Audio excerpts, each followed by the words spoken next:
Sal Leesburg. We are so glad that you joined us here today on the first Sunday of December. Our theme for this year is Living Everyday Wonder. And the theme for the month of December is community. Isn't that perfect for the holidays? Thinking about how we are one and we are joined together.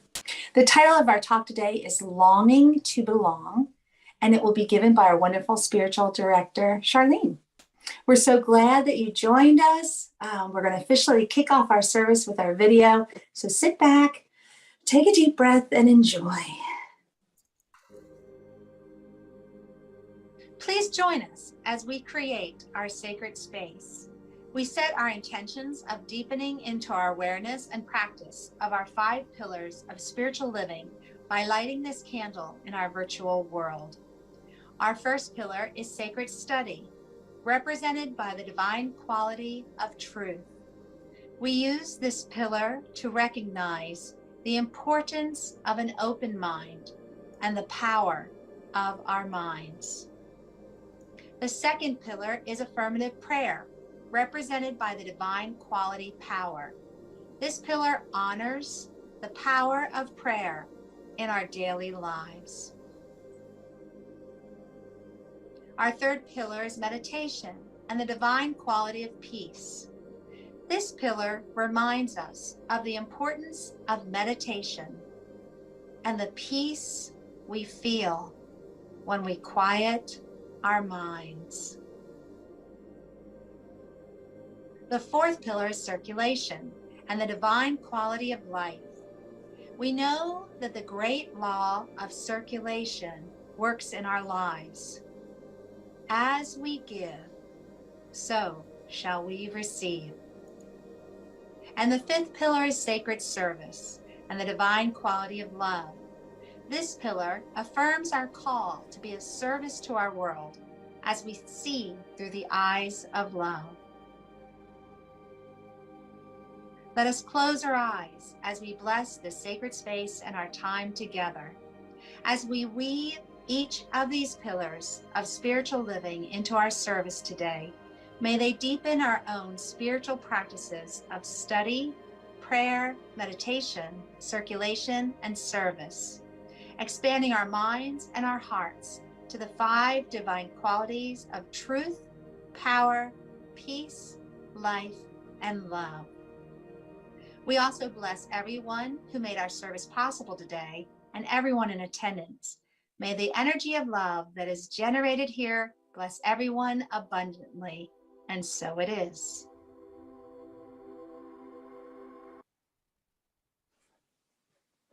Before I begin the meditation, I want to remind you that if you have any prayer concerns or celebrations, please feel free to add them to the chat so that we can include them later in the service when we do our spiritual mind treatment, which is a form of affirmative prayer. And now let's just ease into our meditation. So join me. Just take that to-do list and set it aside. This is such a busy time of the year, but meditation is a gift that we give ourselves. It's a time just to become still, relax. Take a deep breath in, a deep breath out. And to just enjoy this time of peaceful relaxation and reflection.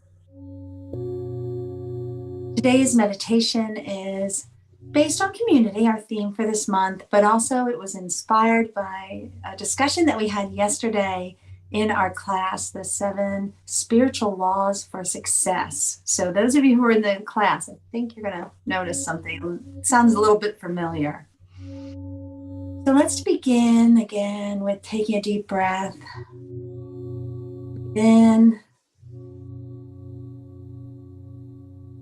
Breathe out.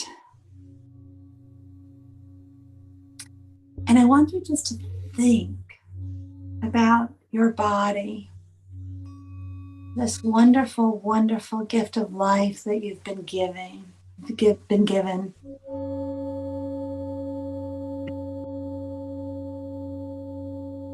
In the vessel that you travel, this world in.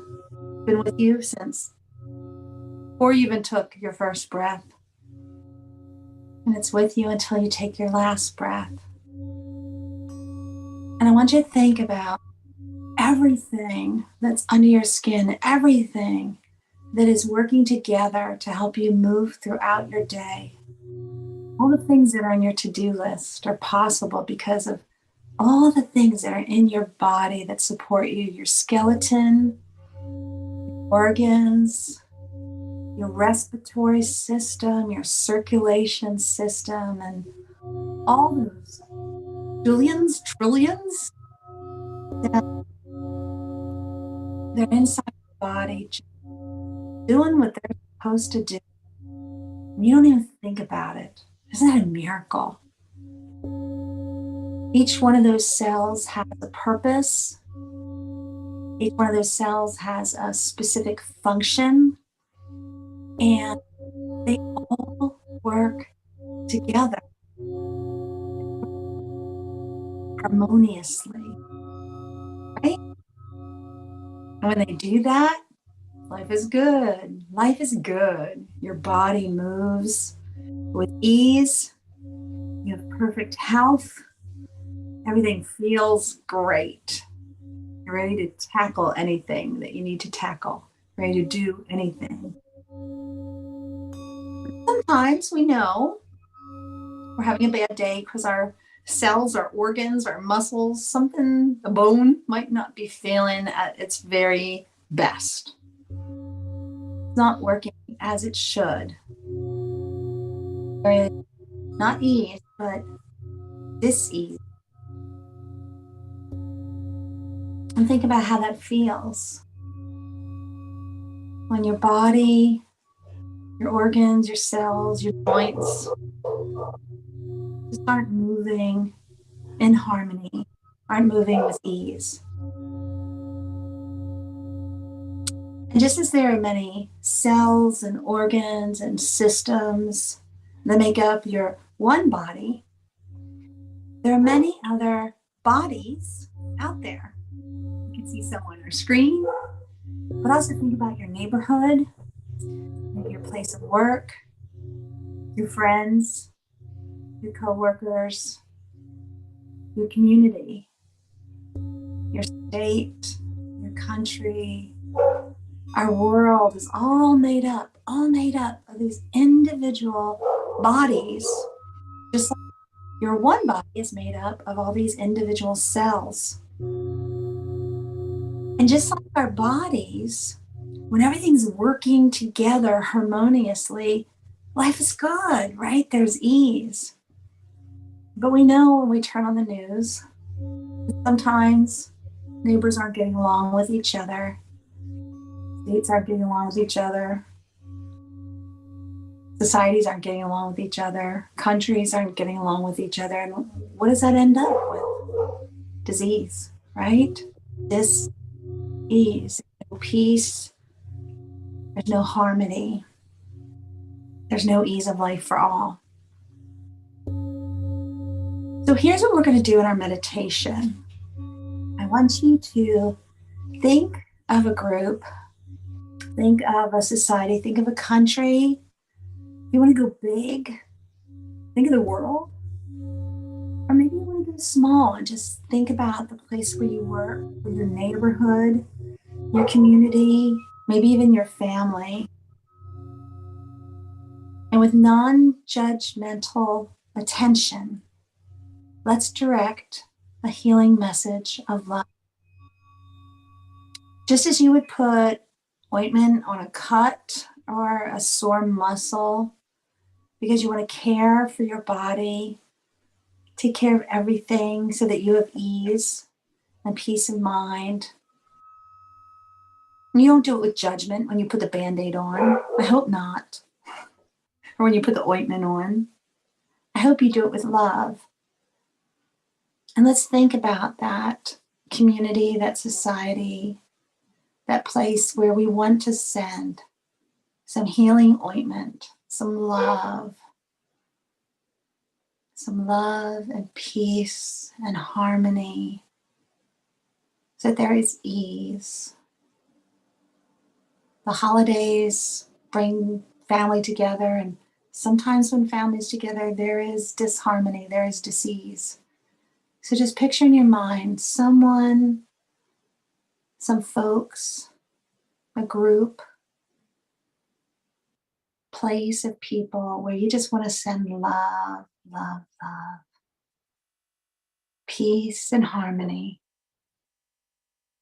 We are many, but we are one.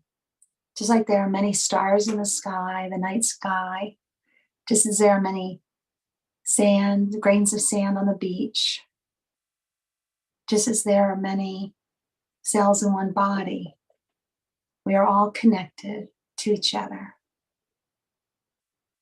and we are one.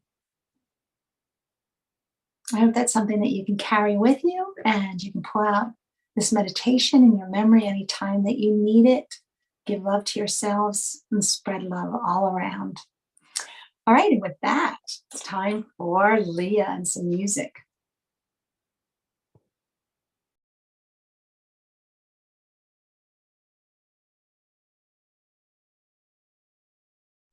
Hey, Leah, you're on mute. Thank you. And thank you for that meditation. I was saying that this song is by a group called Mamuse out of California. And the original lyrics are, there's a circle of people around us to love, but what your meditation brought to me is there are a circle of beings, acknowledging that there are physical beings, non-physical beings, there are entities within us. And so I want to give honor to that and continue that awareness as we sing this song together. I have a circle around me of people to love. I have a circle around me of care. I have a circle around me of people to love, so I can stand up in the face of fear. You have a circle around you of beings to love. You have a circle around you of care. You have a circle of beings around you to love, so you can receive love and share. One step in front of the other, one step back. One love, one for each other, keeping our circle intact. We are keeping our circle intact.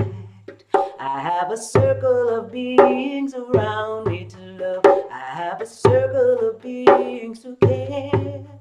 I have a circle around me of beings to love, so I can shine my light, receive and share.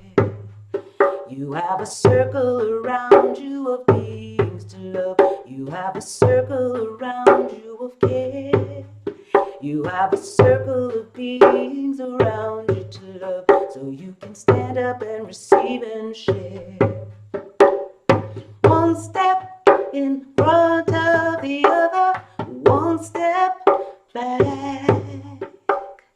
One love, one for each other, we keeping our circle intact. We are keeping our circle intact. We have a circle around us of beings to love. We have a circle around us of care. We have a circle around us of beings to love, so we can shine our light, receive and share.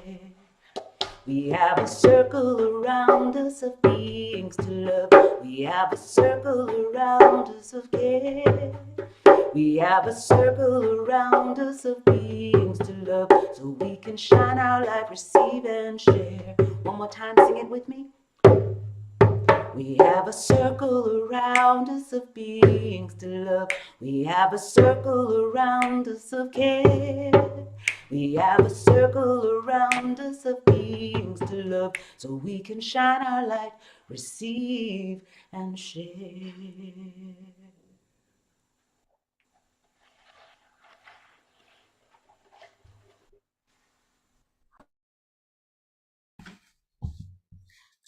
That was amazing. Thank you, thank you, thank you. Leah, so good. So the circle around us, I love the whole song. I love this title. In fact, Tamara, I love your mini sermon. I mean, you could have gone on. I could have texted you. You could take it over. Go, girl. Because that is exactly right. We are part of each other. We're a community, and there are beings around us. And I love the circle idea, because if you think about one of those trick questions that you might find on a technical interview, they'll ask you, what shape could you make a thing, a lid, so that it doesn't fall into the cup that it covers? And the example is the manhole cover. It's round. Why is it round? Because even when it's on its side, it won't fall in. Any other shape could get all wonky and fall inside of the container. And circles, there's no mistake that the wedding ring, the infinite circle, has no beginning, has no end. The circle is the sacred way of communing one with another. It's why when we really have something great to talk about as a community, I know when we were meeting in person and we would have our annual meeting like we're going to have at the end of this service, we would get all the chairs and we'd place them in a circle so we all could see each other and we all could commune, and there was no one person who was designated, I'm the boss and I'm going to teach you how things should be. It was a community in a circle. And it's the idea then is about community and longing to belong. It's a sense that we're innate. We have an innate sense of longing. So we want to be a part of something. We want to be a part of something bigger than ourselves. We know that we're already part of something bigger than ourselves. But how do we actually get that going? Well, Margaret Wheatley, she says, there is no power for change greater than a community discovering what it cares about. A community that discovers what it cares about, that there's no greater power for change. So if I, as a person, may want to make a difference in the world, how likely is it that me, Charlene, showing up by myself and just saying, hey guys, let's get together, and then the people around me might say, well, who are you? What do you stand for? And in this political climate, they'll just judge. They'll just, trust me, especially if I walk in there with this hair. It's a statement, right? I usually get that fist. Somebody says, Black power. I'm like, no, actually, this is just my hair. I don't know. But it just brings up things inside people. And in this political climate, it could be attached to defund the police, Black Lives Matter, and that means, oh, white lives don't matter. People take things that you never said and make it all a big thing. And so at CSL, the organization that is the large overarching organization that is worldwide, Centers for Spiritual Living, we are learning as ministers not to use those phrases, that those are divisive. Those phrases that seem like, who would argue that Black Lives Matter? Oh, no. No one's arguing that. But what it brings up in their minds, sometimes it gets politicized, and now it has meant no other lives matter except the Blacks. And well, that means that we're being replaced, and that they tell us ministers in training, don't say that phrase. You're going to trigger people. And it's curious because I know for sure that some people who I meet and I have lunch with them and we get along fine, they inherently believe the true tenet behind that little moniker, that little name, but it has been politicized, so we can no longer use that. They say, no. Say something else, use words that are familiar to them, and then people will say, oh, you're not one of them. You're not opposed to me at all. We're together, we're one.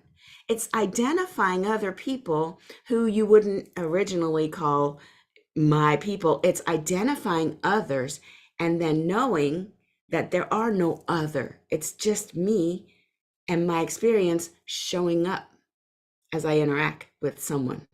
It's my experience showing up for me as I interact with someone, and it's their experience showing up for them as they interact with me. So what words can I use? What sayings can I avoid, or what things can I rephrase to indicate I am you and you are me?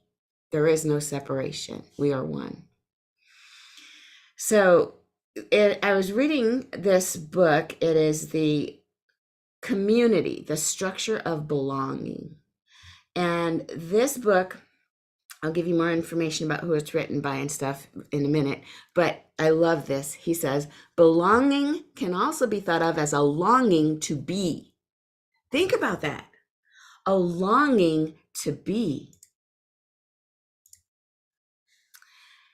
And he continues, being is our capacity to find our deeper purpose in all that we do. It is the capacity to be present and to discover our authenticity and whole selves. Whole selves. This is often thought of as an individual capacity, but it's also a community capacity. Community is the container within which our longing is to be fulfilled. So we want to be ourselves authentically, and we can be even bigger as part of a community. And it reminds me of a story, if you'll bear with me as I read it. It's a pretty cool story. There was a magical the story title, The Story of the Magical Soup Stone. A mysterious stranger came to town, and he claimed that he has a magical stone that you can cook soup with again and again and again. Everybody is really incredulous.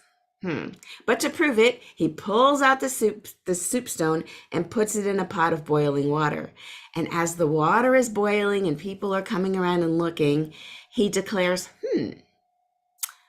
maybe some spices would make it just a bit better. So somebody goes and brings some spices and puts it in. And the boiling water continues. The bystanders are fascinated. Maybe some potatoes and some carrots would top it off just great. And so the soup is just about done. And the stranger says, maybe a bit of meat and some flour would just round off the experience really well. So somebody scurries and gets some meat and some flour and so forth, like that. Imagine that continues. The villagers are amazed. Look, that stone is really making soup. And it was the most wonderful soup that anybody in the community had tasted. So I love that this image of all of them feasting together, marveling and celebrating this magical stone, when clearly they were hungry for some really great soup. But imagine individually, people had, well, I have some potatoes, but I'm sick of potatoes. I keep eating them all the time. Somebody else has carrots and they're probably sick of carrots. The spices over here are great, but they don't. Imagine every individual had something to contribute to this community pot. And when it was boiling with this so-called stone, it wasn't the stone that made the soup. It was the ingredients that each member of the community was able to contribute. And that was the most amazing soup that they ever tasted. I love that because they were all hungry for some real soup, but no individual had it, right? They had ingredients, but the soup is what comes together when those ingredients are combined. Now, you add a little hot water, and of course, I'm thinking of all kinds of analogies we can have.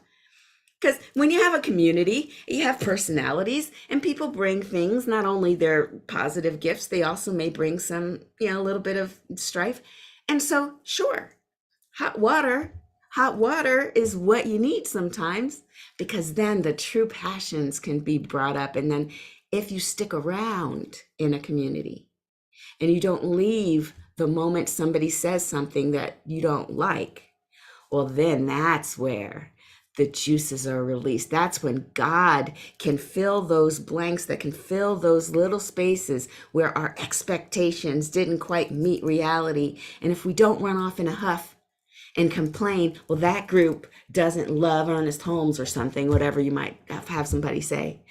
They leave, they don't get the gift because it turns out, yes, this group loves Ernest Holmes and beyond measure. And so, or maybe, oh, that group hates to get together in person. Oh, you stick around long enough, look at that. There's a couple of gatherings and we were going to wear masks. Never assume that the negative experience that didn't quite meet your expectations in a community means that you have to throw that out.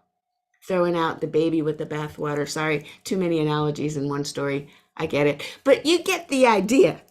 You guys, we're in this together. We love each other. We all have blessings and gifts that we can bring. And when each of us participates just a little bit, adding just a little bit of ingredient from our own personal cachet of gifts, then wow, what an amazing community soup. We add love, we add humor. Some of us are insightful, some of us are deep, and we all add a little bit of that in, and woo, never tasted soup like that before. And we have these arms we can wrap around each other. I am reminded of another story. Remember the Sermon on the Mount? Okay, I could be wrong. Do you remember that parable where Jesus, maybe it was just a story, Jesus multiplied the fishes and the loaves of bread? Okay, so you're with me. I can't remember where it is in the Bible. Jesus had a group of people in front of him and he's giving his sermon and he realizes, oh my, what are the people going to eat? And then he said, well, who has something? And so someone had a couple fish, and someone had a couple loaves. And so the story goes that Jesus took the fish and he multiplied them, and he took the bread and he multiplied them. So I heard a preacher say, maybe it wasn't a miracle that you're thinking about. Maybe it wasn't just, oh my gosh, look how the fish just multiplied itself.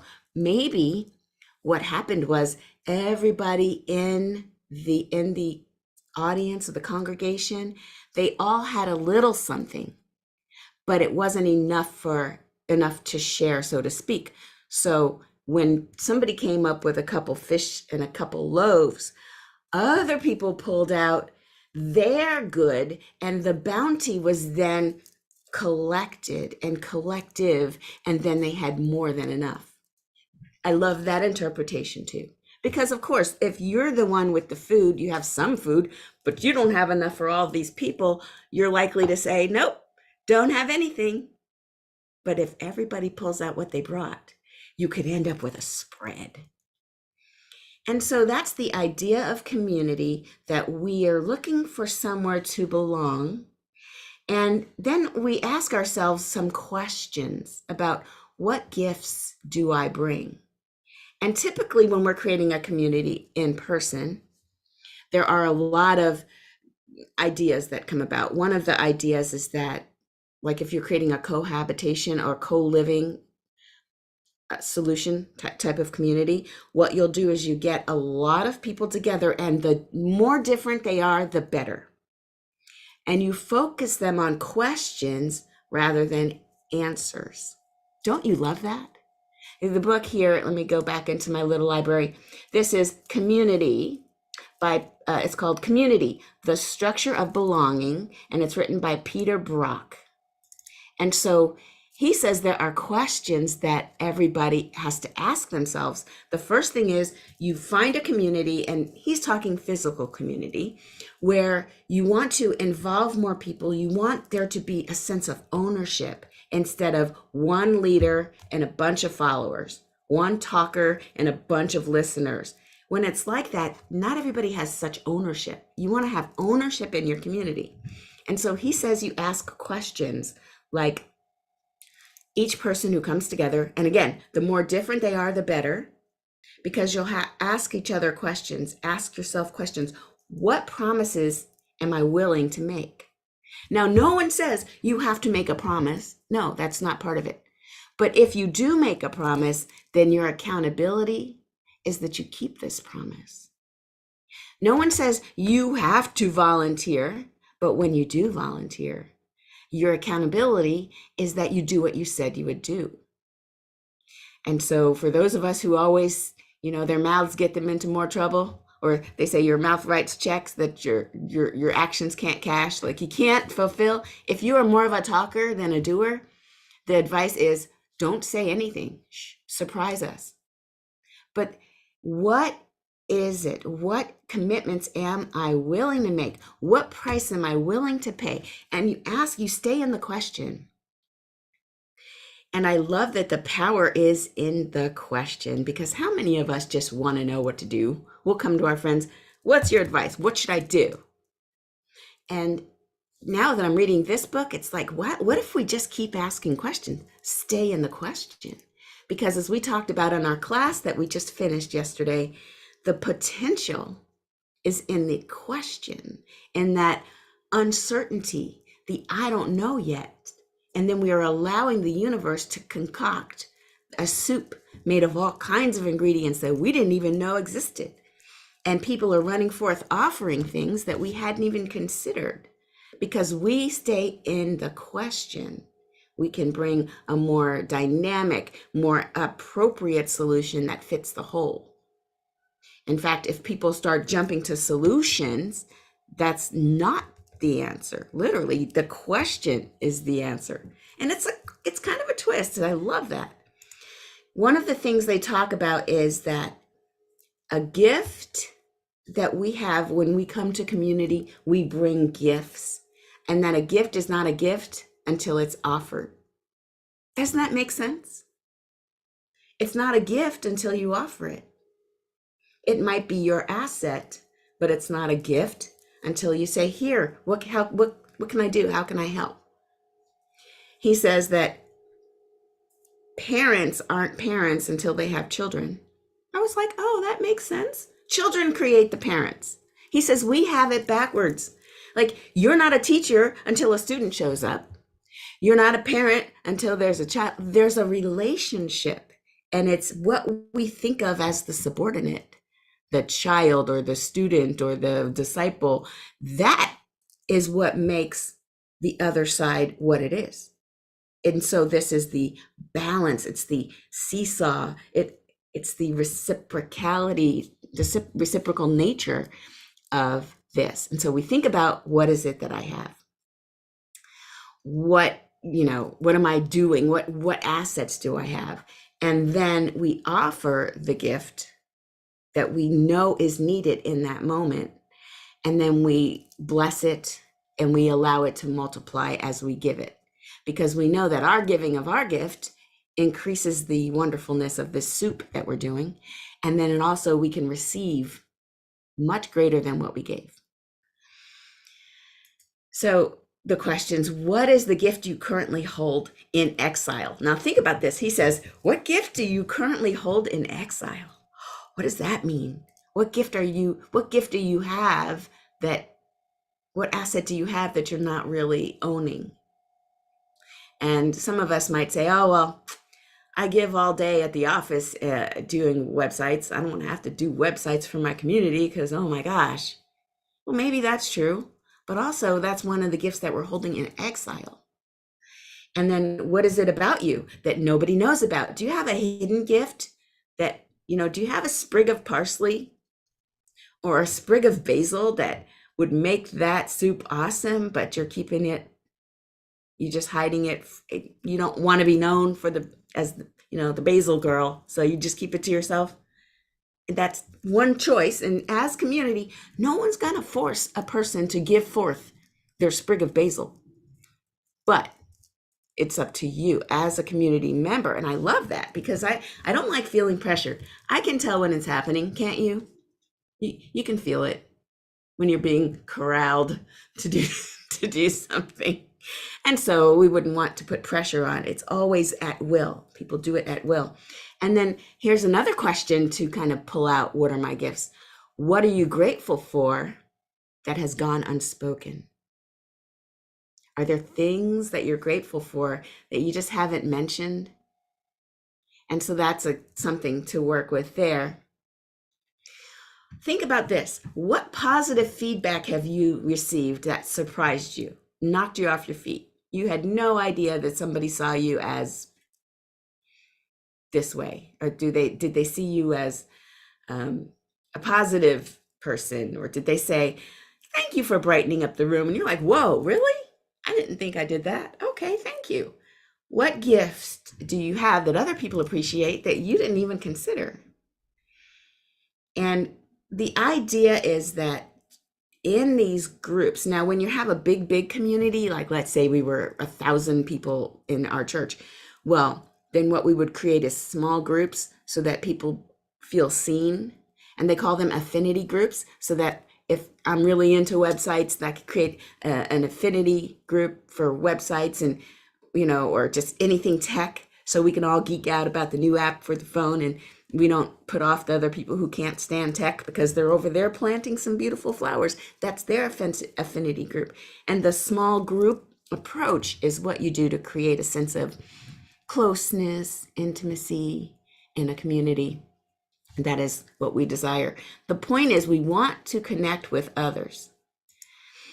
And here's a quote we've got from David Brooks.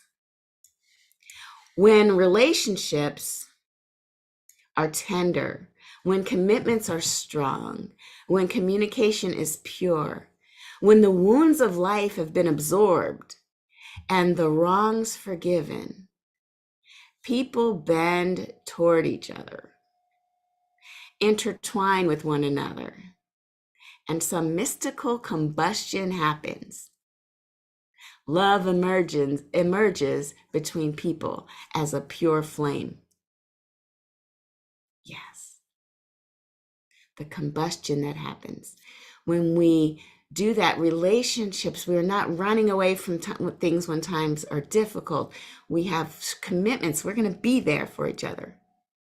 I mean, this community, the way we show up for each other is awesome. We communicate when communication is pure. You're not feeling any gossipy. There's none of that happening. You've got your wounds of life. Every stage of life has some good, some bad, and you can bring your wounds and have them healed, and at least have somebody see you right where you are. And it's just a beautiful place to have cultivated and to be able to come to. What I love about our community too is that, listen, we're not in person, and it still feels this good. And it started with COVID, yes, where everybody had to go off to their own places. We weren't allowed to see each other in person.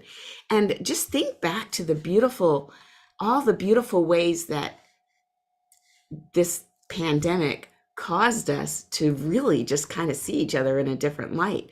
Do you remember how some of the workers, in fact, here, reading from Jane Goodall, The Book of Hope, she says, the pandemic has produced many heroes, like the doctors, nurses, and healthcare workers who risk and too often lose their lives as they battle tirelessly to save others. A community spirit developed in many places. People helped each other. She says, in one city in Italy, people sang operatic arias back and forth between their balconies, with the courtyard in between, just to boost their spirits. You saw violinists on one balcony and you had the cellist in the other one, and they're singing arias. Man, amazing. There was some brilliant television produced by people who, well, I have time today. Guess I'm writing a new movie. You had, orchestras. In fact, there was a famous orchestra that performed not in front of people, but in front of potted plants. They took potted plants and put them in all the seats. Jane Goodall continues. She says they performed to an audience of plants, each one in its pot, brought from the nearby botanical gardens and placed in each one of the seats. And the crowning moment, when the players rose and with great dignity and respect bowed to their horticulture audience. What a beautiful thing. What types of community always is available to arise, even in the face of so-called tragedy. I would submit that in the face of tragedy, that's when all of the barriers drop down. I'll never forget 1989. I'm in Northern California, San Francisco, working Market Street, PG&E. I'm up high on the 17th floor in one of the buildings, and we had that earthquake, and it was rolling. It was rolling. And I was like, oh my God, this is it. I'm going to die. I'm too young to die, but yet it's going to happen. I'm hiding under my desk. I grab the Australian dude who doesn't know what to do. I'm like, get under the desk, and we're there. Finally, it stops, and all of the dust is coming from the, I don't know if the asbestos ceilings at the time. Anyway, the dust is coming from up, and we were told, go outside, get out of the building. We would go down the stairs, and everybody's panicky. Everybody's your best friend. You're just happy to be alive, happy to see another human who's alive, and we all took care of each other. We took care of each other well into the evening. There were people who, I remember saying this to my friends as we were outside. Nobody had any lights. We were outside, and there was one, I called her a crazy lady. She was special, but she had a flashlight.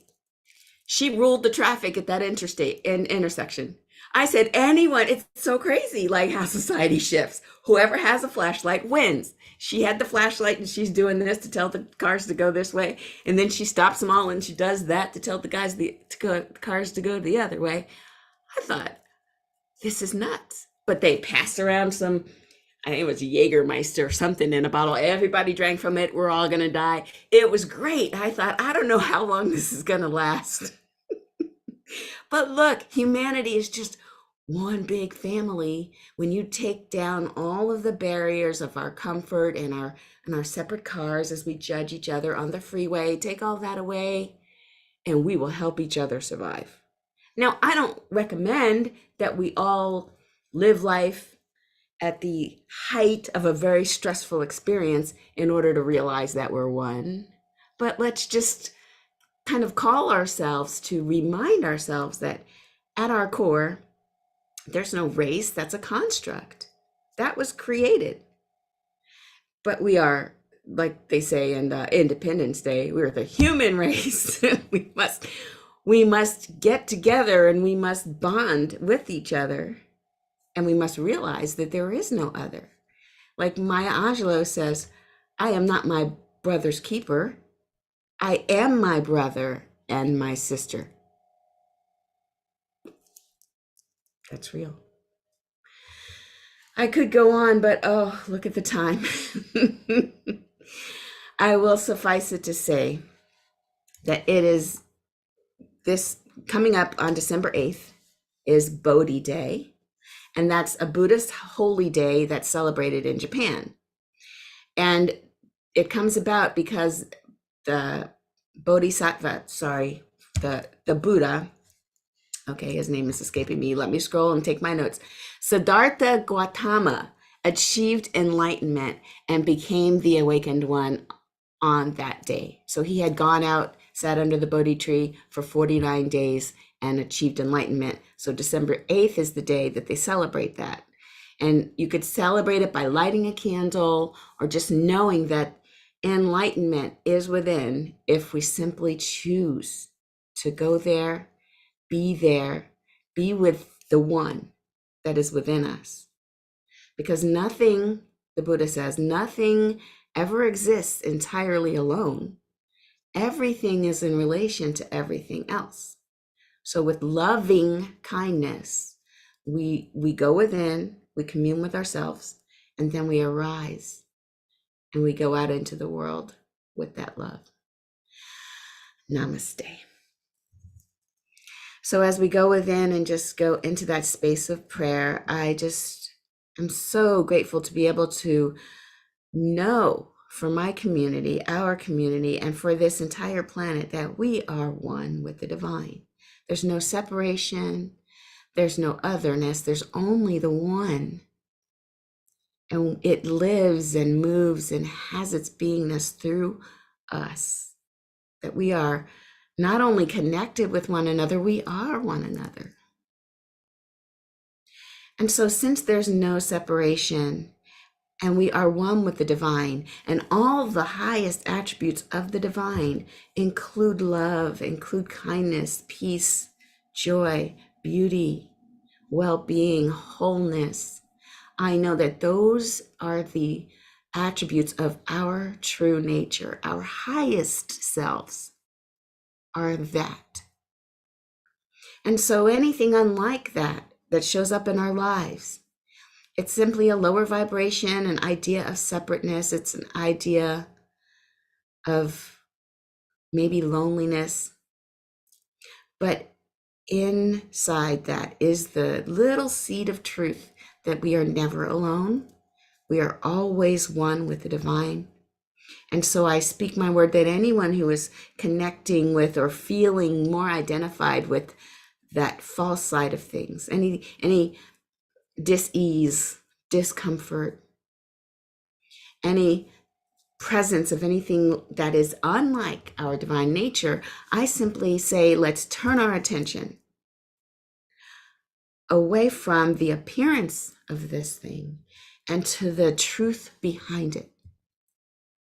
Just like the darkness must flee when we turn on a light, I am just knowing for each and every one of us that we can focus on the light that is beyond the external conditions, reminding ourselves who we really are, that we are not what happened, and whatever happened in the past has no hold over our future. Right here, right now, we get to choose again, when we choose the highest, the best action for all involved. We make high conscious choices. We create positive karma in our lives. And then we go out into the world doing the highest and best for ourselves and for everyone around us. We forgive ourselves for those times when we did not act in our highest and best, and we start anew in each moment.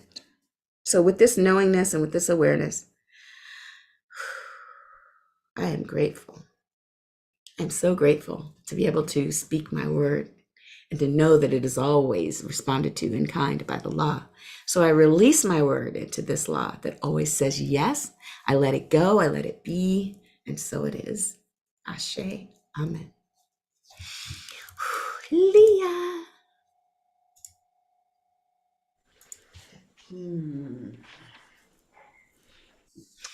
This is a song that may be familiar, and if it is, as always, I invite you to sing.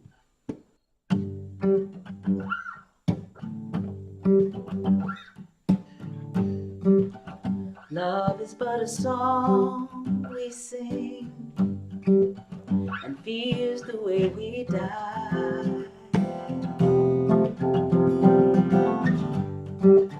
You can make the mountains ring and make the angels cry.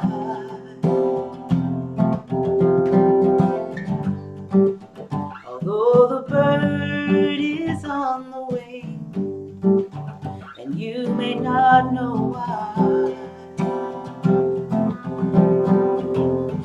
Come on, people now, smile on each other. Everybody come together and try to love one another right now.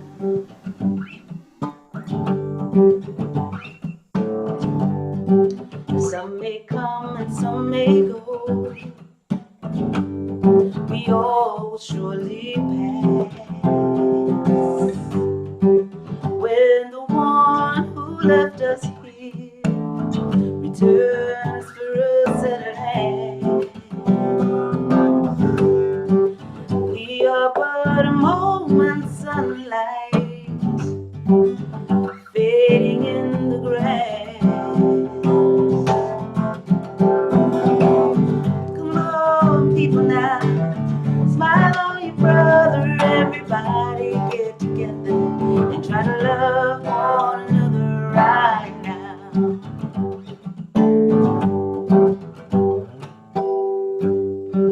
Now if you hear the song I sing, I know you understand that you hold the key to love and fear in your trembling hand. Just one key unlocks them both. always at your command.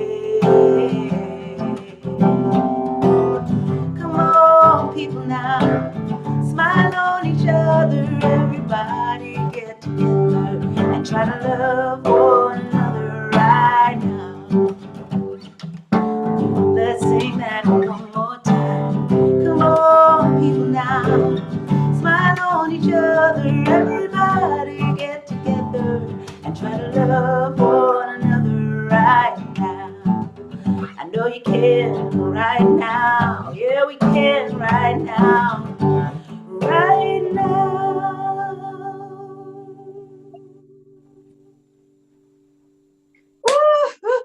Oh my gosh. Charlene, thank you for the wonderful message. And Leah, oh my gosh, as always, thank you so much for the fabulous music that you provide to our community.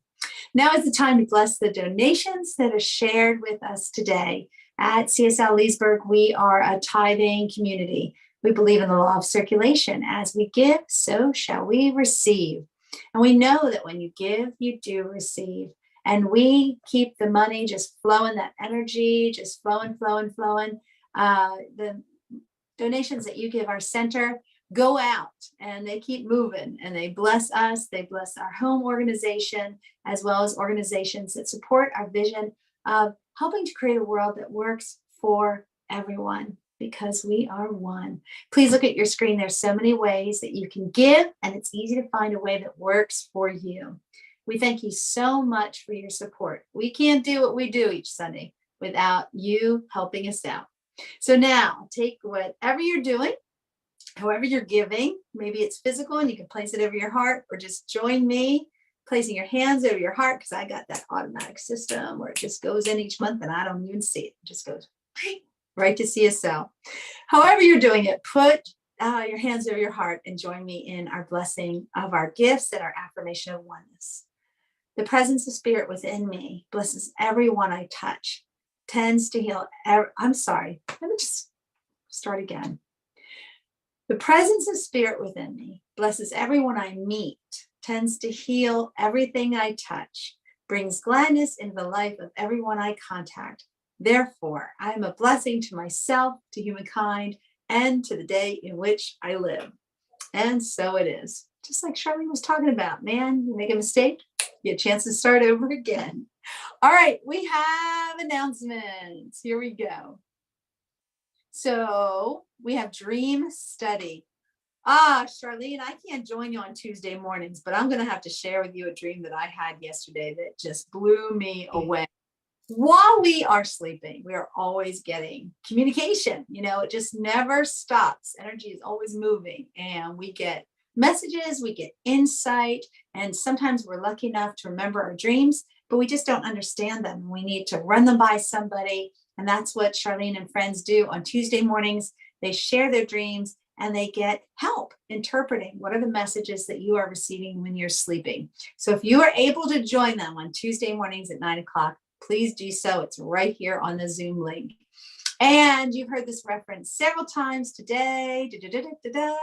Is our annual membership meeting. It is today, right after service. So if you are a member of CSL Leesburg, don't leave us. Stay right here. We want to recap all the great things that have been happening at CSL Leesburg during the year 2022. And we want to get your input on what we need to do and keep doing in 2023. So please stay with us if you are a member. Lots to share, lots to discuss, and lots of good things to celebrate.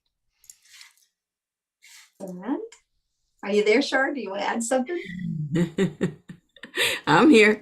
I was just go for it. Come on, Char, just do the closing affirmation for us. Okay, well, I am love. Everybody, I want to open up your mic. Let me hear you say it. My mic's still on. Here we go. I'll do it. I'll change to me. No, I'll change to me. Love. Here, the two of us. There we go. I heard it. I am love. Okay. What you got next, Mary? I am love. Now moving on to the next one, point to somebody. It might be somebody in the room with you, might be somebody on screen. Yeah, just point to somebody on screen. Our CSL community. And remind everybody, you are love. You are love. You are love. Nice. So beautiful. And now put your hands up in the air. It is all love. Just spread that love out into the community. It's all love. It's all love. Come on, people now. Singing. All right. Thank you for joining us here today. If you are a member of our community, please stay. We're going to jump into our annual meeting. And if you have to leave us, please know that we send you off with love, and we hope to see you again next Sunday. All right. Goodbye for those folks who are leaving us, and hello, folks who are staying with us. Renee B, so glad to see you here.